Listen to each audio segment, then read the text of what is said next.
طبق واحد تاكلون ألذ سامن. طبعا المقادير موجودة بالثلاجة وما هي جاية من كوكب زحل، فيلا سريع للوصفة.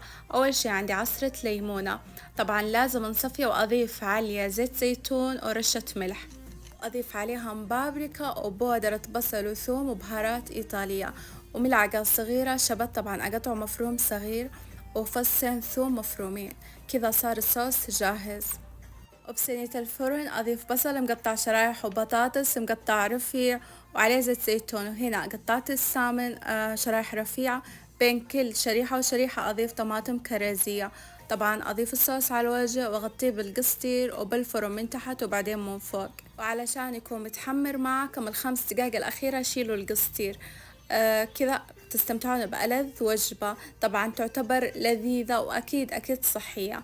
جربوا، أعطوني رأيكم بالتعليقات وشاركوا المقطع ولا تنسون المتابعة. بالعافية.